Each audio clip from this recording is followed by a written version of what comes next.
Michelson Morley experiment के रूप में आपने नहीं पढ़ा है, बीएससी पार्ट 2 में ऑप्टिक्स में आपने माइकलसन इंटरफेरोमीटर पढ़ा होगा। जो एक्सपेरिमेंटल अरेंजमेंट है वो सेम है। फिगर जहाँ तक है आप नोट्स से भी देख लेंगे, आपकी हेल्प के लिए यहाँ पे डिस्कस करने के लिए हमने दोबारा बनाया है।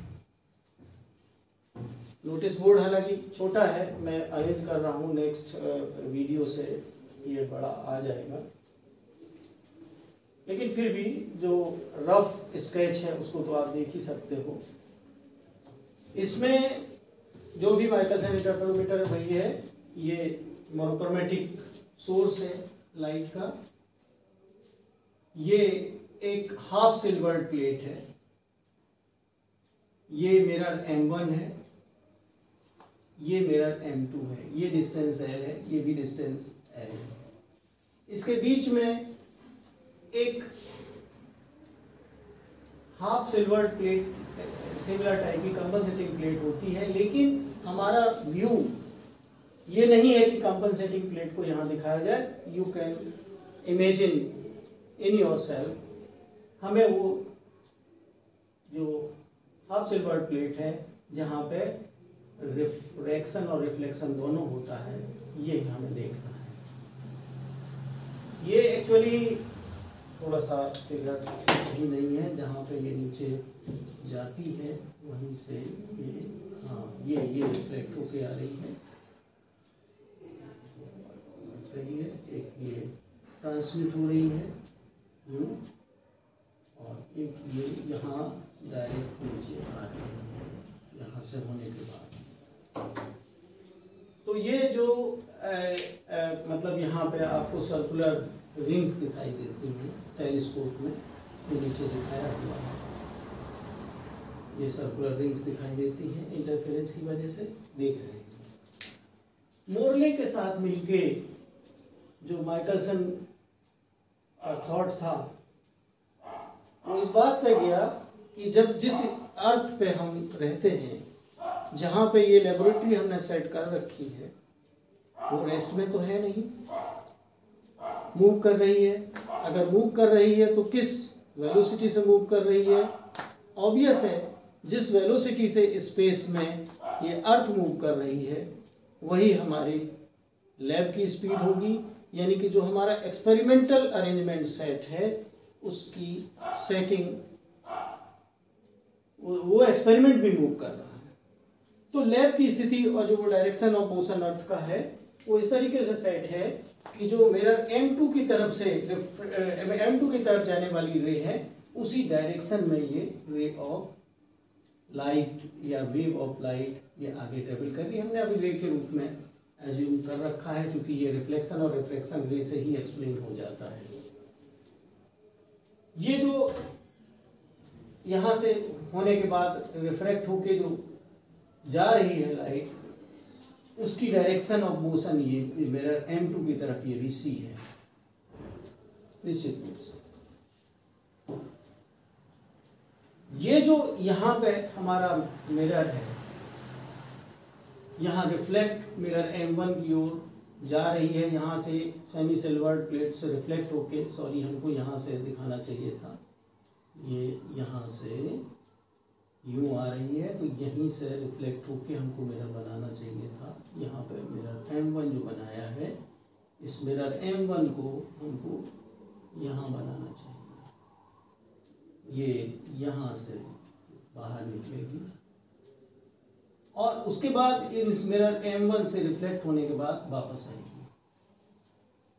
सिंपल वे में ये सोचा जा सकता है, लेकिन इसमें एक प्रॉब्लम ये है कि चूंकि अर्थ भी मूव कर रही है, तो जब ये रिफ्लेक्ट के होने के बाद जब वापस आ रही होगी, इस प्रोसेस में मिरर M1 यहाँ M1 डैश भी कह सकते हैं, ये अगर B पॉइंट पे था तो यहाँ B डैश पे मिरर M पहुंच गया होगा। ये जो कंपनसेटिंग प्लेट है सॉरी ये हाफ सिल्वर्ड प्लेट है, ये भी शिफ्ट होके यहाँ पहुँच रही है। यहाँ पे भी ये जो टेलीस्कोप है, यहाँ हमारी पोजीशन, जब हम यहाँ पे थे हम मूव नहीं करे, अर्थ के मूव करने से लैब मूव करी है, तो टेलीस्कोप टी के बजाय टी डैश पे पहुँच गया है। ये हम यहाँ इसमें देख सकते हैं। तो इसमें हो क्या गया, हमने सोर्स यहीं रखा था, ये सोर्स मूव करके यहाँ पहुँचा होगा, ये प्लेट यहाँ पहुँच गई होगी अर्थ के मोशन की वजह से, मिरर बी से बी डैश पर पहुँच गया होगा, M2 डैश पर पहुँच गया होगा। ये रेशियो में प्रोपोर्शन में ये फिगर नहीं है, ये बनाया जा सकता है, इसको हम करेक्ट करके फिर दोबारा सेंड करेंगे उसमें। लेकिन फिलहाल ये आप ये समझ लीजिए कि अर्थ के डायरेक्ट मूव करने की डायरेक्शन ये है, लाइट के मूव करने की डायरेक्शन ये, एक कंडीशन ये है जब ये लाइट की रे जा रही है, जब ये लौट रही है, ये एक सिचुएशन ये है, जब रिफ्लेक्ट होकर लौट के आएगी तो अब direction of motion ray of light की ये होगी, अर्थ की डायरेक्शन ये होगी, सी की डायरेक्शन ये है और बी की डायरेक्शन ये है। तो अगर जो रिलेटिव जो सेंस आपको आपके सामने आता है, तो जाने में इन मूविंग यही इसमें फिजिक्स समझने की है। मूविंग टुवर्ड्स, मैं पूरा जो एज सच जो लिखावट है उसको नहीं पढ़ के सुना रहा हूँ, लेकिन ये समझा रहा हूँ। मूविंग टुवर्ड्स M2, जो रिलेटिव स्पीड अर्थ के साथ इस लाइट की रे की दिखाई जा रही है, C माइनस V होगी। आफ्टर रिफ्लेक्शन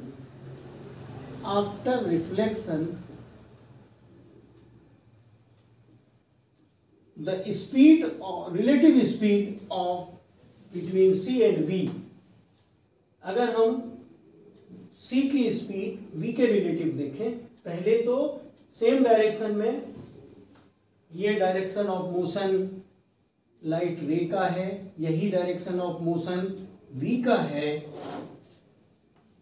ये पहली कंडीशन में। लौटने में C का डायरेक्शन ये है, V का डायरेक्शन तो चेंज होना नहीं है, तो अब जो रिलेटिव स्पीड है वो C माइनस V है।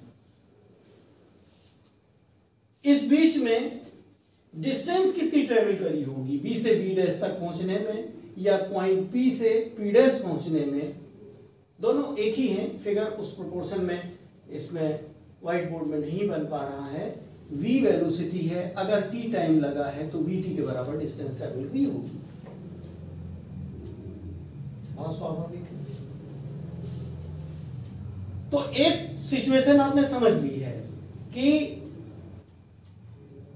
जो रे है इससे जाने के बाद, माने ट्रांसमिट होने के बाद,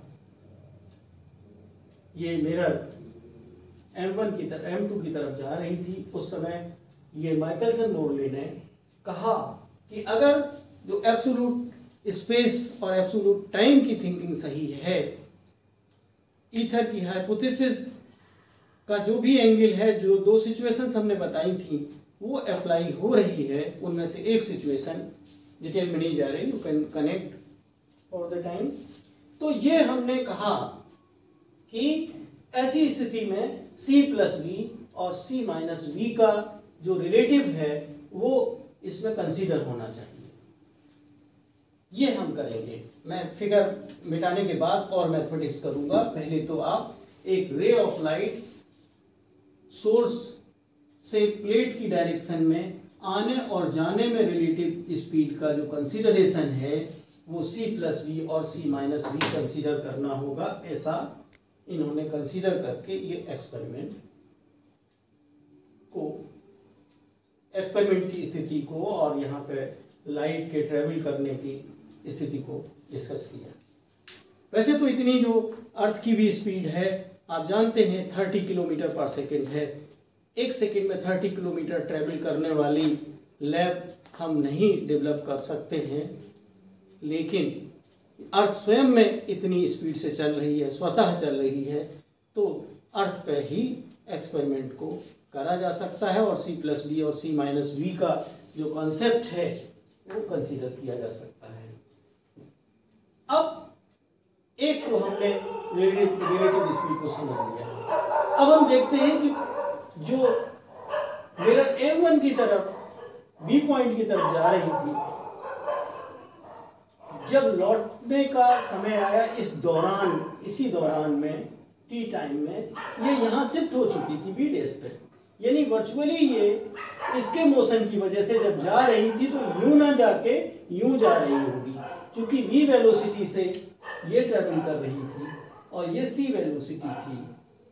लेकिन अगर हम देखें तो ये वाली जो इस डायरेक्शन की स्पीड आएगी, जो परपेंडिकुलर डायरेक्शन में मेरा M1 लगा हुआ है, तो ये स्पीड आप रिलेटिव के रूप में क्या करेंगे, जो सेम डायरेक्शन में नहीं है।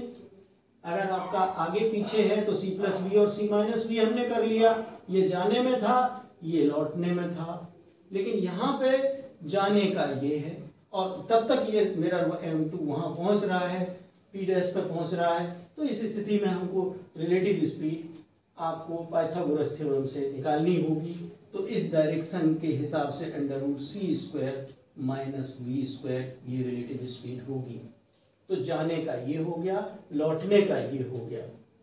तो यही हमारे कैलकुलेशन को इन्होंने कंसीडर किया है। नोट्स में आप अगर जाएंगे तो पहले इन्होंने इस एक्सपेरिमेंटल डिस्क्रिप्शन दिया है और जो उसके बाद का जो पोर्शन है, हाँ एक चीज़ और है कि हमने ये जो डिस्टेंस है मेरा M1 की P पॉइंट से L ली है और ये डिस्टेंस M2 की भी L ली हुई है। सेम डिस्टेंस पे सेटिंग में ही थोड़ा सा पाथ डिफरेंस होता है, वो मोशन नहीं कंसीडर करने वाली स्थिति में माइकलसन इंटरफेरोमीटर में वो पाथ डिफरेंस कंपनसेट करने के लिए हम एक कंपनसेटिंग प्लेट लगाते हैं। तो इसमें हमने ये जो डिस्टेंस है कि PB डैश CT था, BB डैश VT था और इसको इस तरीके से वो √c² - v² कहा। ये जो टाइम टेकन था इसको जो था L/ टाइम जाने का L/√c² - v² आएगा। जो टाइम क्या होता है, distance upon speed, distance upon speed. Speed relative जो है हमने √c² - v² कंसीडर करी है, तो जाने में टाइम लगा √c² - v²। लौटने में भी L/√c² - v² लगा, तो कुल मिला के टाइम कितना लगा, दोनों का मिला के ये होगा जाके डबल हो जाएगा। ये इन्होंने एक को T1 जो होगा ये मेरा M1 की तरफ, ये नोटेशन हमने इसी तरीके से लिए हैं कि जाने मेरा M1 की तरफ जाने का और आने का टाइम T1 कहा। ये लेकिन आने जाने का स्मॉल t लिया हुआ है, तो T1 = 2t = L के बजाय 2L। जाने वाले के लिए रिलेटिव स्पीड वही है L + √c² - v²। जाने का मतलब है P पॉइंट से मेरा M तक जाने का या MS तक जाने का, और उससे लौटने का, क्योंकि ये मेरा जो था B पे तो पहुंची ही नहीं, अर्थ की स्पीड की वजह पे B डैश पॉइंट तक मेरा M1 शिफ्ट हो चुका था, इसलिए ये ही हमने टाइम कंसीडर किया कि यहां तक पहुंचने में कितना टाइम लगा। क्योंकि जब ये आ रही थी P पॉइंट से मेरा M1 की तरफ, इस बीच में ये मेरा M1 शिफ्ट हो गया B डैश पॉइंट पे, तो ये जो हमारी डिस्टेंस है उसके हिसाब से हम करेंगे। वो डिस्टेंस अप्रोक्सीमेटली हमने वो ले लिया है और इसकी रिलेटिव स्पीड ये हमने डिस्टेंस वही L कंसीडर कर लिया। तो √c² - v², एक तो ये T1 निकाला। फिर नेक्स्ट पार्ट इसमें है कि ये जो मेरा M2 की तरफ जाने आने का, एक बार C+V रिलेटिव स्पीड, सॉरी पहले C - v स्पीड है, बाद में C+V है, तो हमने T2 को निकाला, दोनों का ऐड किया हुआ है। ये मैथमेटिक्स आप चूंकि BSc 3rd ईयर में आ चुके हैं, इसलिए अब मैं फिगर ये मिटाई दे रहा हूँ। इसका मोशन आप इमेजिन करके समझते हुए कर लेंगे। अगर किसी को प्रॉब्लम होगी तो इस पॉइंट को मैं दोबारा किसी और टाइम पे जब ऑफलाइन क्लास होगी इंडिविजुअली समझा दूंगा। तो इसमें जो है T1 आया, T1 का मतलब ऊपर वाला मिरर M1 की तरफ आने जाने का 2L/√C² माइनस V²। इसी तरीके से मिरर M2 की तरफ जाने का जो टाइम है वो दो हिस्सों में है। जाने में है L/C माइनस V और लौटने का after reflection from M2 L/C plus V। Distance upon speed हर जगह लगा। तो ये इस तरीके से T2 हुआ। इसको हम सॉल्व करते हैं। यहाँ पे LCM आया C² माइनस V²। कैसे आया? आप थर्ड ईयर में हो, मैंने C डायरेक्ट लिख दिया है C minus V into C plus V। और यहाँ पे LC प्लस LV जब इसके साथ मल्टीप्लाई करो और प्लस LC जब इससे मल्टीप्लाई करके यहाँ लिखोगे माइनस LV। LV कैंसिल हो जाएंगे तो यहाँ होगा 2LC upon C² minus V²। इस तरीके से ये T2 आ गया। इसमें अगर हम C² कॉमन निकाल लें तो 2L/C² इंटू C, यहाँ 1 minus V² upon C²। C से स्क्वायर कटा, फाइनली हुआ 2L/C 1 minus V² upon C²। दूसरी तरफ जो हमने ये किया था इसको हम कैसे आगे और सॉल्व करें, एक देखने में एक जैसा हमें बनाना है। तो इसमें आप C² को बाहर निकालेंगे कॉमन तो रूट के बाहर C हो जाएगा और यहाँ 1 माइनस V² अपॉन C² हो जाएगा। इसको और सिंप्लीफाई करें तो 2L/C और ये 1 माइनस V² अपॉन C² है, उसको हम यूं लिखते हैं पावर माइनस हाफ। रूट है, यहाँ पावर हाफ लिखेंगे, जब ये ऊपर पहुंचेगा तो माइनस हाफ। अब ये जो हम सॉल्व करके, जो कि हमने पहले से आपको दे दिया था, इसमें हम वो लगाएंगे binomial theorem for any index. और चूंकि C की वैल्यू 3 × 10⁸ मीटर पर सेकेंड होती है और ये 3 × 10⁴ मीटर पर सेकेंड होती है, तो C के कंपैरिजन में वैसे ही बहुत छोटा है। तो जब और जो हायर पावर वाले टर्म्स आएंगे, पावर 4 वाले, उनको निगलेक्ट किया जा सकता है। तो पहले ही टर्म में ये मल्टीप्लाई हो जाएगी 1/2 और माइनस होके 1 प्लस V² अपॉन 2C²। ये आएगा ब्रैकेट के अंदर और बाहर होगा 2L/ ये माइनस हाफ है ना, 2L/C। इसी तरीके से जब हम इस वाले को सॉल्व करेंगे तो 2L/C और यहाँ पे आएगा 1 माइनस V² अपॉन C² पर पावर -1। जब हम एनी इंडेक्स के लिए बाइनोमियल थ्योरम को V और C के आपको रिलेटिव वैल्यूज पता हो चुकी हैं कि C बहुत बड़ा होता है V के तुलना में, हालांकि अर्थ की स्पीड बहुत ज़्यादा है उसके बावजूद, तो ये आएगा 2L/C 1 माइनस V² अपॉन, ये मल्टीप्लाई होने के बाद 1 प्लस V² अपॉन C²।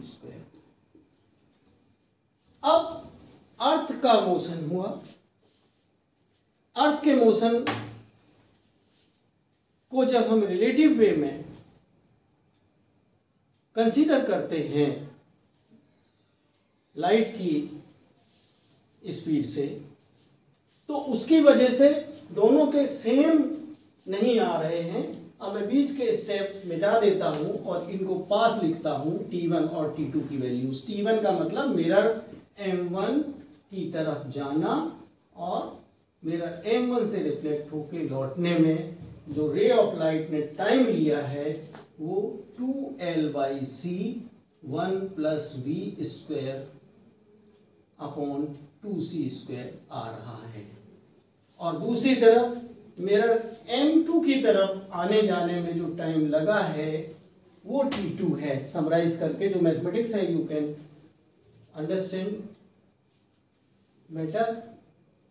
तो 2L/c 1 + v² upon c²।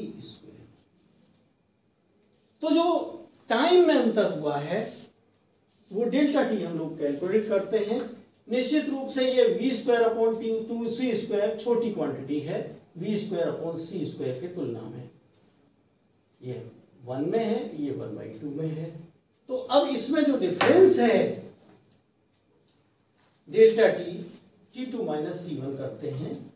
Delta T equal to T2 - T1 ये हुआ। तो अब इसमें क्या होगा, एक में से आधा घटेगा, 1 तो कैंसिल ही हो जाएगा, और आधा घटेगा तो आधा बचेगा। तो ये बचेगा v² upon 2L/c v² upon 2c²। 2L/c 2 cancel हुआ, तो ये आया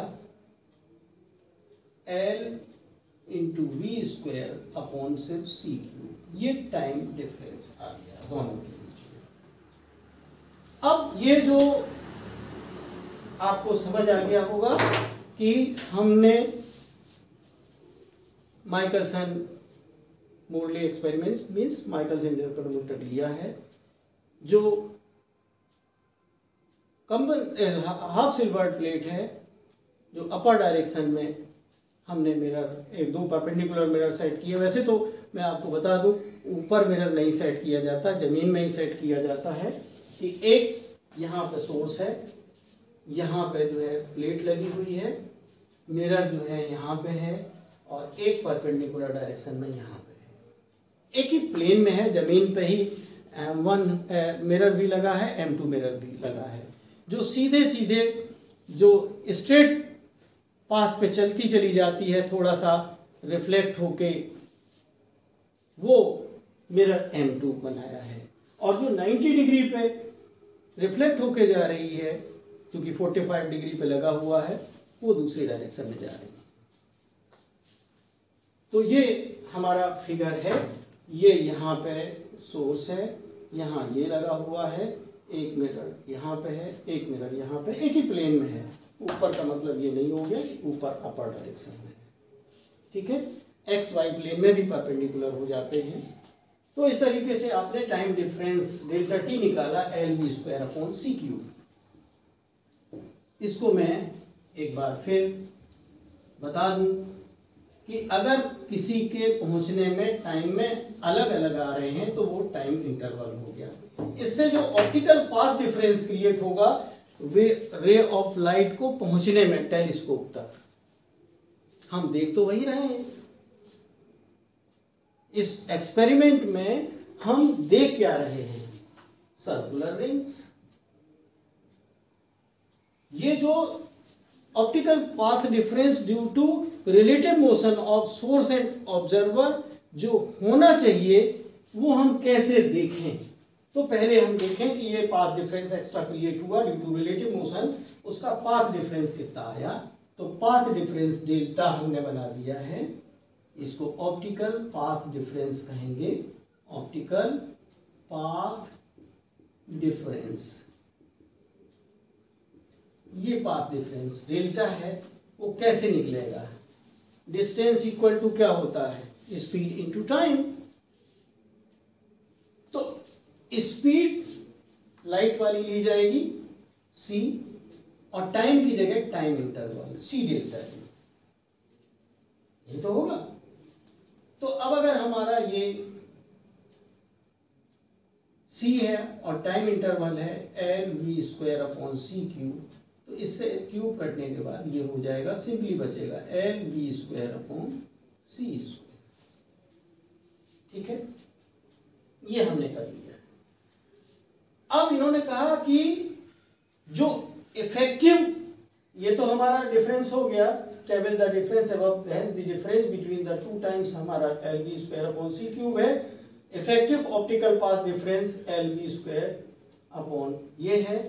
लेकिन हमारी जो रे ऑफ लाइट है, ये रे ऑफ लाइट नहीं है, इंटरफेरेंस को हम देखिए, रिफ्लेक्शन और रिफ्रैक्शन को तो हमने रेस से रिप्रेजेंट करके फिगर कंप्लीट कर लिया था, क्योंकि वहाँ वेव्स बनाते तो समझना बहुत डिफिकल्ट होता रिफ्लेक्शन और रिफ्रैक्शन को। Actually wave nature of light की वजह से ही इंटरफेरेंस होता है, और जो वेव का जो मेजरमेंट होता है, जैसे कि हमें सड़क नापनी है तो मीटर्स में नापेंगे, बड़ी लंबाई नापनी है तो किलोमीटर्स में नापेंगे, ऐसे ही वेव को वेव की लेंथ से नापा जाता है। तो वो ऑप्टिकल पाथ डिफरेंस है, वो हम लिखेंगे उसमें लैम्डा के टर्म्स में कि कितनी लैम्डा का डिफरेंस हुआ, कितनी, जैसे वेवलेंथ के रूप में ये वेव है तो एक वेव बनने में लैम्डा होता है। अगर वो 2 वेव के बराबर है तो 2 लैम्डा हो जाएगा यहाँ से यहाँ तक। अगर ये और 3 वेव के बराबर है वेव, 3 लैम्डा हो जाएगा, ये यहाँ से लेके यहाँ तक। तो अब जो ऑप्टिकल पाथ डिफरेंस है और पाथ डिफरेंस है, उसमें कहने के हमने डेल्टा बना तो दिया है, इसमें लैम्डा से डिवाइड करना पड़ता है। जैसे हम कहते हैं 4 पेंसिल आती हैं, 5 पेंसिल आती हैं, 1 पेंसिल का क्या हिसाब किताब है, तो ये ऑप्टिकल पाथ डिफरेंस लैम्डा से और डिवाइड किया जाएगा, तो LV square upon C square into lambda हो जाएगा। ये आपको बहुत सिंपल तरीके से समझना होगा। अब मैं एक चीज़ और कहना चाहता हूँ, ये पाथ डिफरेंस बहुत ज़्यादा दिखाई नहीं दे रहा, हालांकि लैम्डा की वैल्यू कम है, लेकिन V की वैल्यू C के तुलना में बहुत कम है। और जो आप ज़्यादा लैब में एक्सपेरिमेंट करेंगे तो जो हमारी ये 45 डिग्री पे हाफ सिल्वर्ड प्लेट थी, उससे जो हम मिरर M1 की डिस्टेंस L यहाँ दिखाए हैं, ऐसे ही ये मिरर M2 की तरफ की डिस्टेंस भी हम L दिखाए हैं। ये L कैसी है, कोई भी है प्रैक्टिकल से। तो इसमें इन्होंने जो लिया, पहले पता चला 1 मीटर 2 मीटर की डिस्टेंस रख के ये एक्सपेरिमेंट किया था। तो इसमें इन्होंने ये पाथ डिफरेंस, चूँकि लाइट की स्पीड हमको पता है, C अर्थ की स्पीड पता है, लेंथ जो आपने एक्सपेरिमेंट में कंसीडर करी है वो आपको पता है, मोनोक्रोमेटिक सोर्स लिया था उसकी वेवलेंथ पता है, तो इसको कैलकुलेट करके देखा तो वो पाथ डिफरेंस बहुत ज़्यादा नहीं ऑप्टिकल आ रहा था। और यहाँ पे जो हमारी फ्रिंज जो दिखाई दे रही है, ये एक्सपेक्ट कर रहे थे कि अगर हम रिलेटिव स्पीड कंसीडर करेंगे तो इसमें कुछ शिफ्ट जो है दिखाई देनी, ये स्वतः ही शिफ्ट होना चाहिए। जहाँ पे ये क्रॉस वायर पे सेट है, ये क्रॉस वायर होता है टेलीस्कोप में, ये आपने देखा होगा अगर एक्सपेरिमेंट किया है। तो हमको यहाँ सपोज करते हैं इस तरीके से कहीं फ्रिंजेस की स्थितियाँ दिख रही हैं, तो अब ये शिफ्ट होके कहीं और आना चाहिए, फिर थोड़ी देर बाद यहाँ आना चाहिए, यहाँ आना चाहिए, ये शिफ्टिंग होनी चाहिए। अगर रिलेटिव स्पीड हमने जिस ढंग से कंसीडर करी है अर्थ की, जो कि होती है, V की स्पीड होती है, C की स्पीड होती है, और फिजिक्स के पॉइंट ऑफ व्यू से, न्यूटन के पॉइंट ऑफ व्यू से रिलेटिव स्पीड निकालने का यही तरीका है। तो हमको दिखाई देनी चाहिए इसमें ये शिफ्ट। फिर उन्होंने कहा हमारे कैलकुलेशन के हिसाब से बहुत कम वैल्यू आ रही है, बहुत कम वैल्यू आ रही है, तो उन्होंने और मेहनत करी। इन्होंने इफेक्टिव डिस्टेंस जो L थी वो 11 मीटर की, बहुत जो एक तरीके से कहीं फील्ड पड़ा हुआ होगा, वहाँ पे जाके इन्होंने ये अपना माइकलसन इंटरफेरोमीटर सेट किया था, माइकलसन मोगली ने। तो L इक्वल टू 11 मीटर तक ये कर ले गए थे, क्योंकि उस समय लेज़र का ज़माना नहीं था, लाइट की इंटेंसिटी बहुत दूर जाने पे कम होने लगती है, तो वो जो फ्रिंजेस हैं बहुत वीक होती चली जाती हैं, दिखना आसान नहीं होता है। तो इसलिए उन्होंने लाइट की लेंथ मैक्सिमम 11 मीटर तक वो कर पाए थे, इसको रखा। और फ्रिंज की शिफ्टिंग इन्होंने जो कैलकुलेट करी 2L अपॉन C² लेमडा से। लेमडा उन्होंने लिया था 5.9 इंटू 10⁻⁻7 मीटर, मैंने 5900 अंगस्ट्रम अप्रोक्सीमेटली हमने लिख दिया है।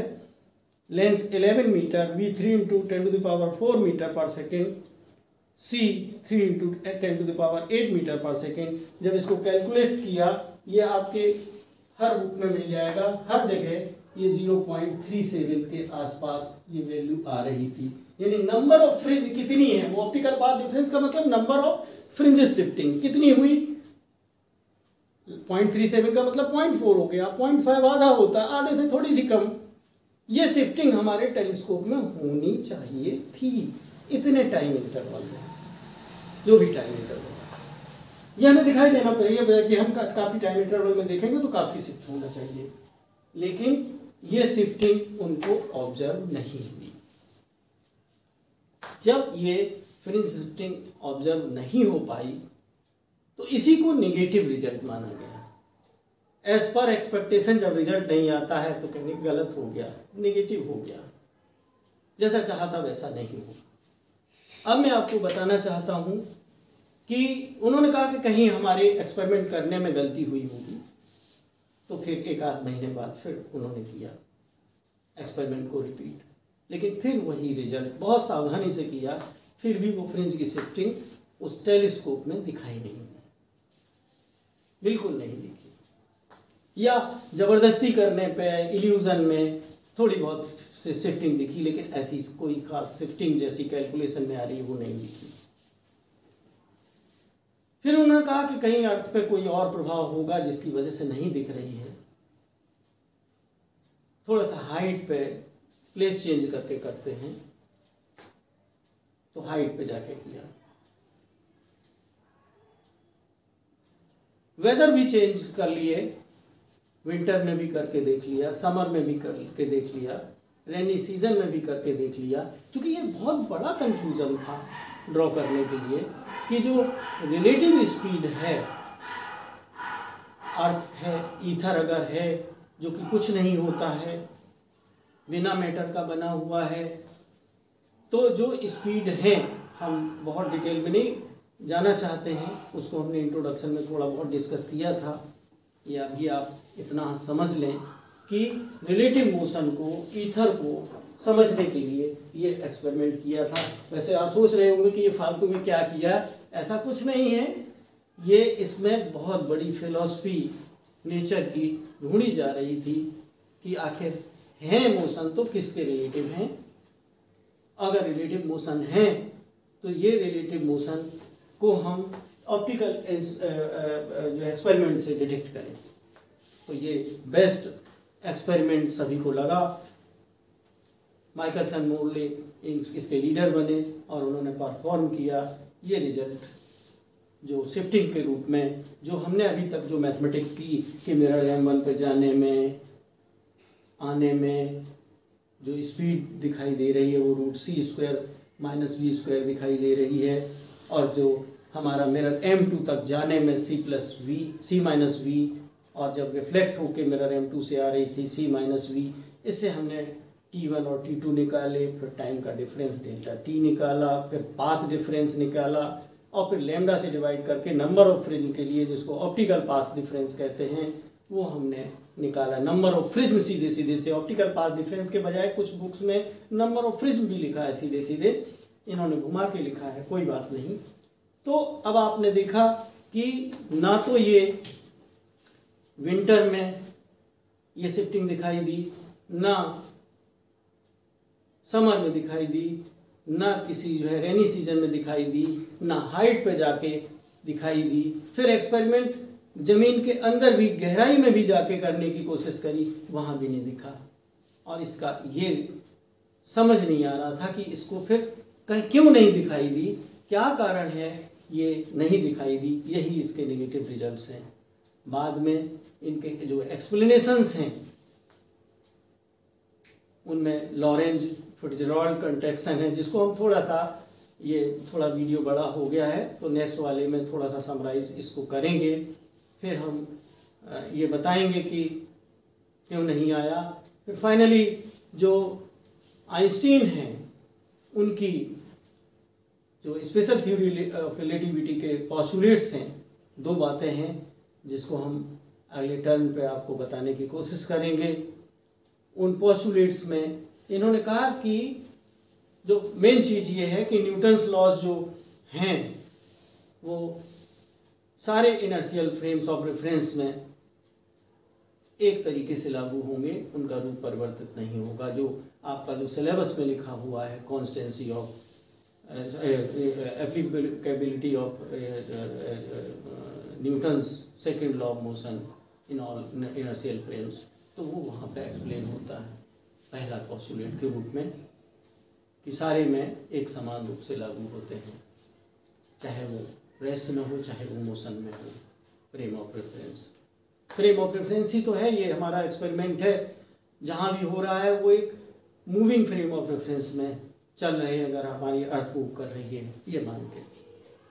दूसरा उन्होंने बात जो सेकंड पोस्टुलेट में, जिसको हम प्रॉपरली बताएंगे, कि speed of light is constant, it can not be considered relative to any other moving object और फिजिकल बॉडी।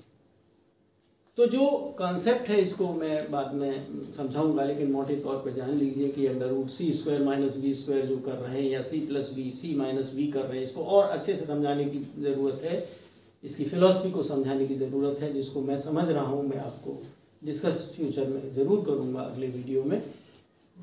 लेकिन ये आप मान लीजिए कि ये निश्चित रूप से ये सही तरीके से लिया नहीं जा पाएगा, ये कट जाएगा।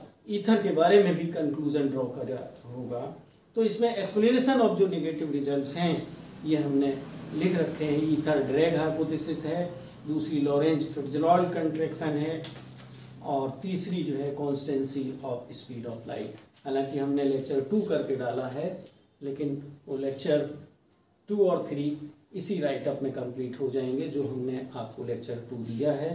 इसको अच्छे से समझाने की ज़रूरत है। उसके बाद इतना ज़्यादा जो postulates of special theory of relativity हैं यहाँ तक मैं आगे बताऊंगा। नेक्स्ट जो 3rd का शुरुआत बता दूंगा, और लॉरेंज ट्रांसफॉर्मेशन हम उसके बारे में लेंगे। उस समय हम लेंथ डिसाइड नहीं कर पाए थे, जब नोट्स हमने उसको स्कैन करके अपने पास इकट्ठे कर लिए। मैं उसको चेंज नहीं करूँगा, वो सीक्वेंस में आपके इकट्ठे हो जाएंगे। और पेशेंस के साथ आपने पहला वीडियो देखा, जिसने नहीं देखा है वो भी देख लें, आपको बहुत फ़ायदा होगा। मुझे पता है आपके लिए क्या फ़ायदेमंद है। मैं इसी अपेक्षा के साथ ध्यान से आप पढ़ेंगे, सिर्फ रटेंगे नहीं। रिलेटिविटी से आपको नेचर के बहुत सारे रहस्य फ्यूचर में अपनी लाइफ में भी समझ में आएंगे। और मैं